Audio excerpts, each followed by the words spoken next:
ఇప్పుడు చెప్పు.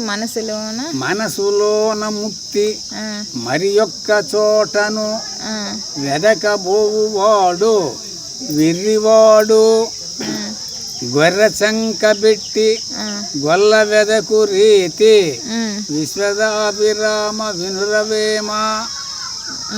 అంటే అర్థం చెప్పు. మన మనసులోనే ముక్తి అంటే దైవం ఉంటే, భగవంతుడు మనలోనే ఉంటే యాడో ఉండని ఎత్తుకులాని పోతాడంట. ఎట్ట పోతున్నాడు గొల్ల మేకపిల్ల సంకలు పెట్టుకొని అయ్యా నా గొర్రెపిల్ల కనపడదా, అయ్యా నా గొర్రెపిల్ల కనపడదని అందరిని అడుగుతున్నాడంట. సంకలోనే ఉందండి గొర్రెపిల్ల. అది కూడా నీ పాసుకెళ్ళి సంకలో ఉందంటే ఊరి ఇక్కడనే ఉందా మర్చిపోయినానే. దైవం కూడా మనలోనే ఉంటే ఇప్పుడు తీర్థయాత్రకు పోతున్నాడని చెప్పి అర్థం దానికి. చుట్టుపక్కల గుడిలోకి పోయి తిరిగి చూసుకొని వస్తున్నాడు. ఆడున్నాడు అక్కడ దేవుడు అని. దేవుడు ఏమన్నాడు లోపలనే ఉన్నాడు, మనలోనే ఉన్నాడు. అది దాని అర్థం.